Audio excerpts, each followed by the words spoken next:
안녕하세요. 안개TV 김양호입니다. 개인정보의 안전사 확보 조치 기준 개정 고시안이 7월 6일 행정 예고되었습니다. 이와 관련해서 오늘은 그 내용을 살펴보도록 하겠습니다.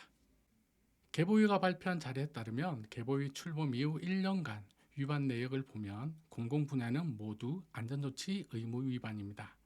보시는 바와 같이 전체 위반 비율에서 공공기관이 36%를 차지하고 그 36%는 모두 안전조치 의무 위반이죠. 예시에서는 접속기록 미보관, 계정 무단 공유 등입니다. 따라서 공공기관의 경우 개인정보의 안전성 확보 조치 기준에 매우 민감할 수밖에 없을 것입니다. 또한 작년에 개인정보 관련해서 공공부문 유출로 인한 매우 불행한 사건들이 연이어 발생하여 공공 시스템에 대한 개인정보 보호 조치가 강화되어 새롭게 규정한 부분도 있어 긴급하게 개인정보의 안전성 확보 조치 기준 개정 고시안을 살펴보겠습니다. 참고로 본 개정 고시안은 9월 15일 최종 시행될 때에는 그 내용이 일부 변경될 수 있으므로 본 내용에서 변경된 부분을 잘 확인하여 적용하시기 바랍니다. 개정된 추진 배경 및 방향성을 보면 시행령의 안전성 확보 조치 중복 규정 통합으로 고시에서도 통합되었습니다. 시행령의 용어 정리 및 내용 명확화에 따라 고시에서도 반영하였습니다. 특히 공공시스템 운영기관에 대한 안전성 확보 조치 특례 신설에 따라 고시에서도 구체적인 사항을 제15조부터 제18조까지 신설하여 규정하였습니다. 대규모 개인정보 처리자 대상으로 개인정보 취급자는 인터넷망을 차단하도록 하였습니다. 즉, 망분리에 대해 규정하고 있습니다. 대상과 필요한 조치는 내용을 참고하시면 되겠습니다. 비밀번호 중심의 고시 조항을 생체 인증 등 다양한 인증 수단을 활용할 수 있도록 개선되었습니다. 기술 중립성을 위해 특정 기술 용어가 변경되었습니다. 그 외에 상당한 개정이 있었는데 하나하나 살펴보도록 하겠습니다. 개정 고시안의 구성을 살펴보면 먼저 3개의 장으로 구분하여 총칙, 개인정보의 안전성 확보 조치, 공공시스템 운영기관 등에 대한 특례로 구성이 되었습니다. 각각은 정보통신서비스 제공자 등에 적용되던 개인정보의 기술적, 관리적 보호 조치 기준이 폐지되면서 필요한 조항이 개정 고시안으로 통합되었습니다. 예를 들면 제9조 출력 복사 시 안전조치가 제13조 출력 복사 시 안전조치로 통합되었습니다.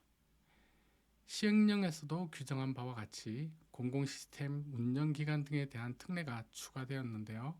안전조치, 내부관리계획, 접근 권한 및 접속 기록과 관련하여 안전조치를 구체적으로 명시했습니다.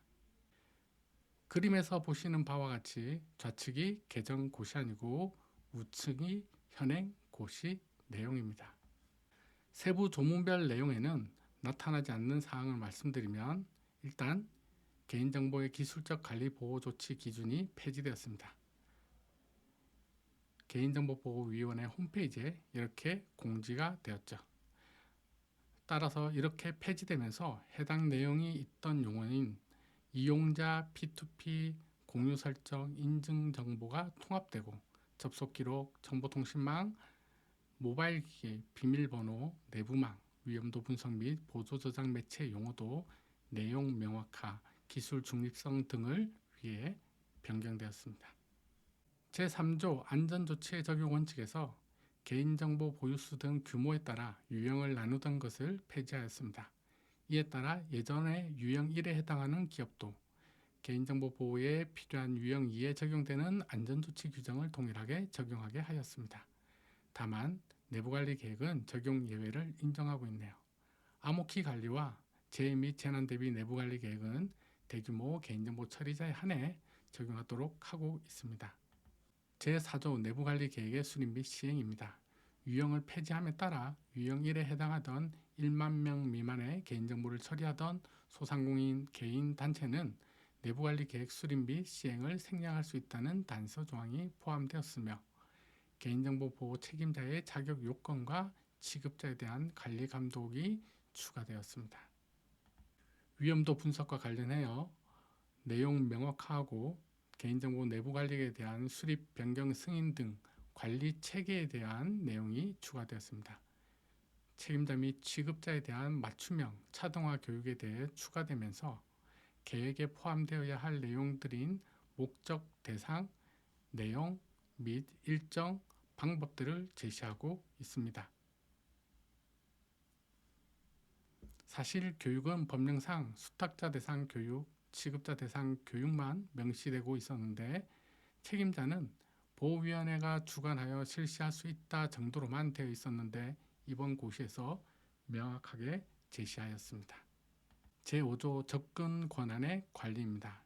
이전 조문과 달라진 것이 접근 권한 부여 대상을 명시하고 있지 않았지만 이번 개정안에서는 개인정보 보호 관련 개인정보 취급자에게만 부여하도록 하고 있습니다.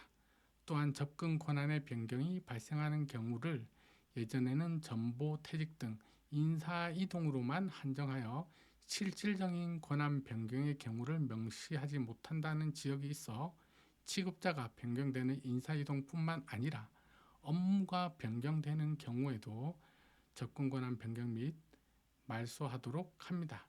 특히 접근 권한 기록을 예전과 동일하게 3년간 보관하는데 전자적으로 보관하도록 명시하고 있어 개별 기관에서는 이를 잘 유념해서 준비해야 할 것입니다. 시스템에서 접근 권한을 부여할 때 자동으로 접속 기록이나 로그처럼 기록되고 이를 조회할 수 있는 기능을 준비하도록 해야 할 것입니다. 현재 권한을 수동으로 한 땀 한 땀 부여하는 시스템이라면 개선이 필요하고 개선 전에는 최소한 엑셀 파일 등으로 관리해야 하지 않을까 싶네요. 시스템 접근 계정과 관련하여 계정 공유를 예전에는 금지하였는데 일부 시스템 관리자 계정 등 공유가 불가피한 현실을 반영하여 공유할 수 있도록 허용하는데 정당한 사유에 대한 소명 자료를 충분히 준비하셔야 할 것으로 보입니다. 비밀번호는 이전에 작성 규칙을 삭제하고 자율적으로 규정하도록 개선되었습니다. 아이디, 패스워드에 국한된 표현을 수정하여 다양한 인증 수단을 허용하도록 개선이 되었고 권한도 정당한 권한으로 한정하도록 명확화하였습니다. 제6조 접근 통제입니다. 내용 명확화를 위한 안전조치 통칭 영어를 한글로 변기하였습니다. 상향 규정 통합 및 기술 중립성 보장을 위해 제6조에서 안전한 인증수단으로 표현하였습니다. 내용 명확화를 위한 단어의 조정, 공개된 무선망 용어 삭제, 관리용 단말기의 경우 제10조에 따로 명시되어 있어서 접근 통제 대상을 취급자의 컴퓨터, 모바일 기기 등으로 한정하였습니다. 취약점 점검의 경우 내부관리 계획에 명시하여 이전에는 고유 식별 정보를 처리하는 경우에만 하였지만 바뀐 고시안에 따라 모든 개인정보 처리자가 연 1회 이상 취약점 점검하도록 변경, 즉 강화되었습니다. 물론 해설에서 예전에 동일한 수준의 대상으로 한정하면 괜찮지만 개정 고시안에서는 강화된 것으로 보입니다. 그리고 타임아웃 세션에 대해 시스템 접속 차단뿐만 아니라 다양한 조치를 허용하도록 여지를 부여하였습니다. 기술 중립성을 위해 특정 기술에 한정하지 않도록 내용을 삭제하고 제3항으로 통합한 것으로 보입니다.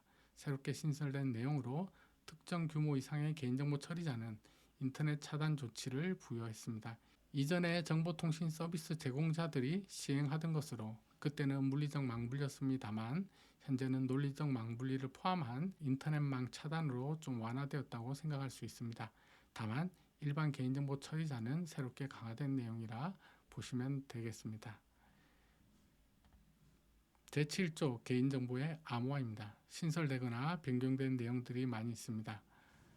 그 내용들을 간략하게 살펴볼까요? 네, 이상입니다. 설명 안 하냐고요? 글이 좀 표현이 어려운 것 같아서 표로 정리했습니다. 정보통신 서비스 제공자 등에 해당하는 기업은 대부분 예전대로 하시던 대로 하시면 됩니다. 일반 개인정보 처리자에 해당하는 기업은 표를 잘 보셔야 할 것 같네요. 좌측의 행은 암호화 대상 항목 즉 개인정보이고 우측열은 처리 및 처리자 유형입니다. 별 모양은 특별히 주의해서 봐야 합니다. 즉 인터넷 구간에 개인정보를 송수신하는 경우 이유불문하고 암호화해야 합니다. 모두 암호화해야 합니다. 정보통신 서비스의 서비스 이용자의 개인정보를 저장할 때에는 이유불문하고 암호화해야 합니다. 인증정보 중에서 비밀번호는 저장할 때 일방향 암호화를 적용해야 합니다. 그리고 고시 안에 암호화를 명시할 때 안전한 암호 알고리즘으로 저장하게 하는데 이용자 이외의 정보 주체의 개인정보 중에서 인터넷 구간 및 DMZ에 저장하거나 내부망에 저장하는 경우에는 유일하게 안전한 암호 알고리즘으로 저장하라고 명시되어 있지 않다는 점이 개정 고시안에서 특이한 점입니다.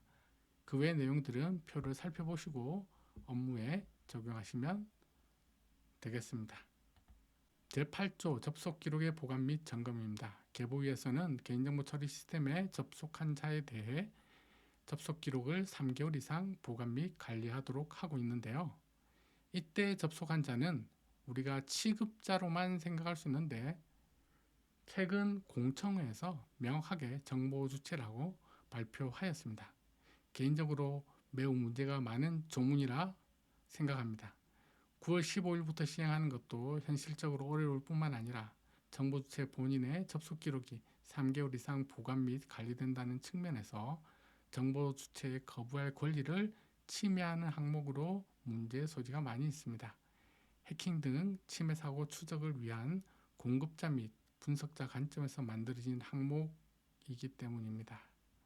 홈페이지 접속할 때 자동으로 수집되는 항목에 대해서도 거부할 수 있는 권리가 보장되는데 좀 문제가 많아 보입니다. 정보 주체 권리 보장보다는 공급자를 위한 사항입니다. 제가 본 많은 정보 주체들은 이러한 추적 감시 사항을 매우 불편해한다는 점에서 개인정보 보호 원칙인 사생활 침해를 최소화하는 방법이 맞는지 묻고 싶네요. 접속 기록의 기록되어야 할 항목들 관련 해설서 및 용어 정의 내용들이 조문으로 새로 신설되어 들어왔습니다. 각각의 안전조치 및 보호조치 고시에서 기술 중립성을 위해 안전하게 보관하기 위한 조치라는 표현으로 통칭하여 명시되었습니다. 제9조 악성 프로그램 등 방지입니다. 제1항에서 기술 중립성을 위해 보안 프로그램으로 통칭하였습니다. 원칙은 1회 이상 업데이트지만 업데이트 적용 시 시스템 역량, 사전 점검에 필요한 시간 등을 고려한 내용이 추가되었습니다. 제10조 관리용 단말기의 안전조치는 변경사항이 없고요. 제11조 물리적 안전조치입니다. 제3항에서 후단이 삭제되어 업무용 컴퓨터, 모바일 기기의 적용 예외가 삭제되었습니다.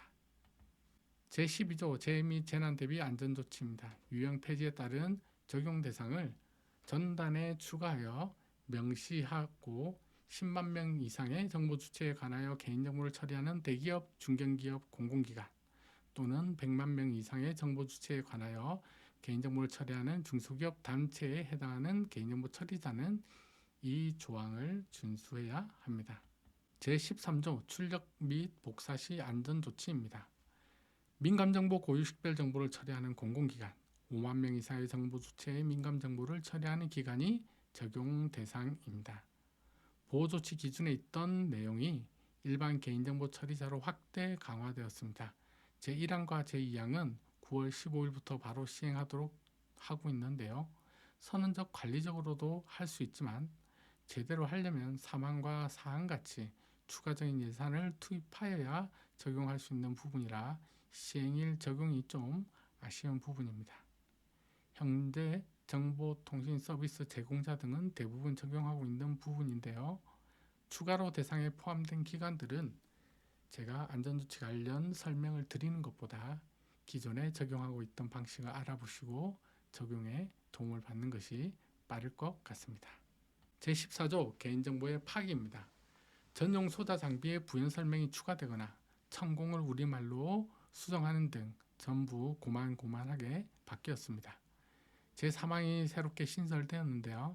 제3항은 기술적 특성으로 인해 영구 삭제가 어려운 경우 파괴 예외적인 방법이 추가된 점을 주목해 볼 사항입니다. 이는 시행령 제16조 제1항 1호 단서 조항을 반영하여 신설된 항목입니다. 여기까지가 민간기업 대상과 거의 동일하게 적용되는 고시 내용입니다. 다음에 설명할 내용은 공공기관에 한정하므로 공공기관이 아니면 더 듣지 않아도 됩니다. 물론 솔루션 업체들이라면 듣고 어떻게 제품을 적용, 납품할까 고민하는 포인트가 될 수도 있겠네요.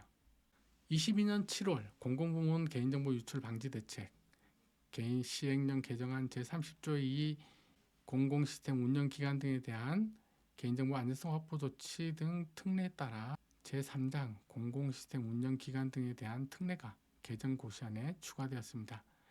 제15조부터 18조까지 구성되어 있는데요.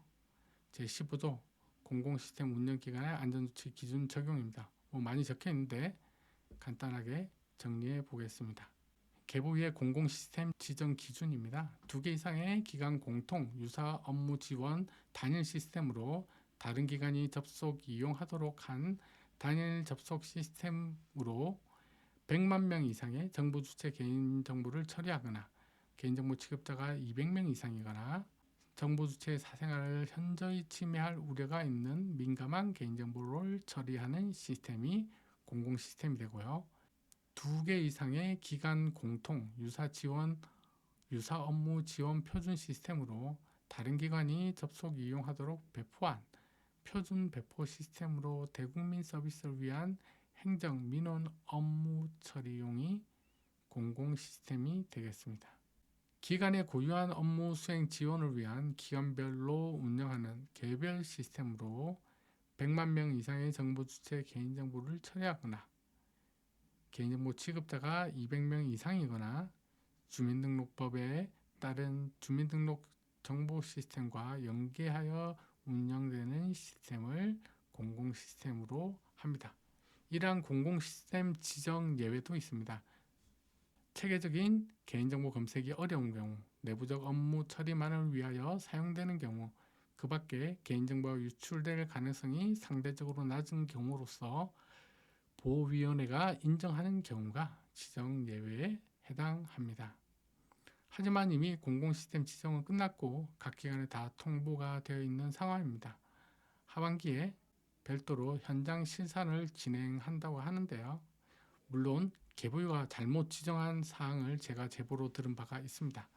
그런 것들은 빨리빨리 바로 조치가 되었으면 좋겠네요.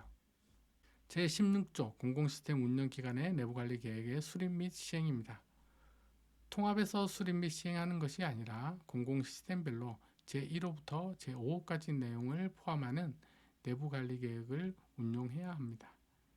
별도 내부관리 계획을 수립할 수도 있고 기관 전체 내부관리 계획 안에 공공시스템별로 세부적으로 구분하여 수립할 수도 있습니다. 다음은 일반적인 내부관리 계획과 공공시스템 운영기관이 추가적으로 수립해야 할 내부관리 계획의 비교표입니다. 공공시스템 운영기관은 책임자 자격 요건은 제외하고 지정에 관한 사항, 책임자 취급자 역할 및 책임에 관한 사항, 취급자 관리 감독 및 교육에 관한 사항, 접근 권한의 관리 및 접근 통제와 접속 기록 보관 및 점검에 관한 사항을 수립하고 운영해야 합니다. 특히 접근 권한의 관리와 접속 기록 관련 사항은 제17조와 18조에 더 세부적으로 명시하고 있어 해당 내용을 반영하여 수립해야 할 것입니다. 수립해야 할 항목은 이해했습니다. 그럼 내부관리 계획은 어떻게 해야 하나?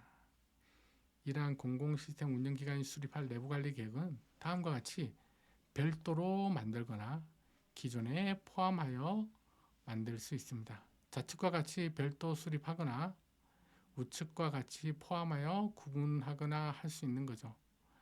포함하여 구분하는 경우 2번 항목과 같이 공공시스템의 개인정보 보호 책임자를 별도로 더 작성해야 합니다. 제17조 공공시스템 운영기관의 접근 권한의 관리입니다. 다음에 정리했으니 살펴보시죠.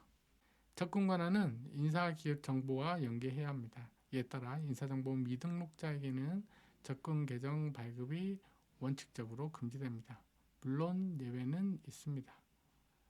이 경우 접근 권한 관리대장에 해당 사유를 기록해야 합니다. 또한 계정 발급 시 교육을 실시하고 보안 서약서를 진구하게 됩니다. 접근 권한 관련 내역은 반기별 즉 연 2회 점검해야 합니다. 혹시 공공 시스템 이용 기간도 직접 취급자 계정 발급 및 접근 권한을 부여 관리하는 경우 인사정보 미등록자 계정 발급은 원칙적으로 금지되고 계정 발급 시 교육 및 보안 서약서를 준수하셔야 되고 접근 권한 내역을 반기별로 점검해야 합니다. 제18조 공공시스템 운영기관의 접속 기록의 보관 및 점검입니다. 바로 정리한 자료로 넘어가겠습니다. 운영기관은 접속 기록 등을 자동화된 방식으로 분석하여 불법적인 개인정보 유출 및 오용, 남용, 시도 탐지, 그 사유를 소명하도록 하는 등의 조치를 해야 합니다. 예를 들면 권한 없는 자의 접근 시도, 규정하지 않은 시간대의 접근 시도, 다량의 개인정보 다운로드 등이 발생하면 준비된 내부 절차에 따라 조치를 하셔야 합니다. 이 말은 각각의 상황을 조건에 포함한 조치 계획이 있어야 한다는 이야기입니다. 그리고 운영기관은 이용기관이 소환 개인정보 취급자의 접속 기록을 직접 점검할 수 있는 기능을 제공해야 합니다. 접속 기록 등을 자동화된 방식으로 분석하라고 하여 자동화된 방식을 적용하지 않는 곳은 빨리 예산을 확보하여 조치하여야 할 것입니다. 운영기관은 이용기관이 직접 접속 기록에 대해 점검할 기록을 제공하여야 하며 이는 제공기관이 접속 기록을 점검해야 한다는 것이죠. 따라서 이용기관의 업무가 더 늘어났다고 봐야겠네요. 공공시스템 운영기관에 대한 안전성 확보 조치 특례에 대해 살펴보았는데요. 이쯤 되면 시행령을 포함한 전반적인 내용이 궁금하실 것 같아 준비했습니다. 개인정보보호위원회가 고시하는 기준에 따른 공공시스템을 운영하는 공공기관은 추가적인 안전성 확보 조치를 수행해야 합니다. 공공시스템 선정은 처리 규모, 취급자 수 등을 고려하여 진행되었는데요. 구체적인 대상 시스템 기준은 그림에서 보시는 바와 같습니다. 다만 체계적인 개인정보 검색이 어려운 경우, 내부적 업무만을 위해 사용되는 경우, 그 밖에 개인정보가 유출될 가능성이 상대적으로 낮은 경우로 개인정보보호위원회가 인정하는 경우 공공시스템 대상이 아닙니다. 공공시스템을 운영하거나 이용하는 기관은 추가적인 안전성 확보 조치를 수행해야 하는데 그 내용은 다음과 같습니다. 공공시스템 접속 기록을 점검한 결과 권한 없이 또는 권한의 범위를 초과하여 접근한 사실 확인 시 지체 없이 정보 주체에게 통지 등 필요한 조치를 수행해야 합니다. 또한 운영기관은 전담부서 및 인력 배치, 관리 책임자 지정, 협의회 설치 및 운영을 수행해야 하는데 특례 관련 정리된 자료를 보시겠습니다. 내부관리 계획을 공공시스템 각각에 대한 안전조치 내용을 포함하여 개별로 수립하거나 기존 내부관리 계획에 통합하여 수립해야 합니다. 접근 권한은 인사정보와 연계하여 부여하고 예외 시 그 사유를 관리대장에 기록하고 계정 발급 시 교육 및 보안 서약서를 진구합니다. 반기별 1회 이상 접근 권한 점검을 해야 합니다. 접속 기록은 자동화된 방식에 따라 분석해야 하고 결과에 따라 필요한 조치를 수행해야 합니다. 또한 운영기관은 이용기관이 접속 기록을 직접 점검할 수 있는 기능을 개발하여 제공하여야 하며 이용기관은 당연히 이 기능을 이용해서 점검해야겠죠. 접속 기록 점검에 따라 이상 발생 시 정보 주체에게 통지를 해야 합니다. 공공시스템 운영기관 및 개발 배포기관은 전담 부서 및 인력을 배치하여야 하며 공공시스템별 총괄 관리 책임자를 지정해야 합니다. 또한 공공시스템 협의회를 설치하여 운영기관, 개발 및 배포기관, 희망하는 이용기관을 중심으로 구성하여 안전조치 이행 상황 점검 및 개선을 위한 내용을 중심으로 협의회를 운영해야 합니다. 개인정보의 안전성 확보 조치 기준 개정 고시안에 대해서 살펴보았습니다. 시행령 및 고시가 행정 예고 상태라 내용이 얼마든지 바뀔 수 있다는 점 유의하시고 모쪼록 여러분들에게 도움이 되시는 시간 되기를 바랍니다. 이상 안개TV 김양호였습니다.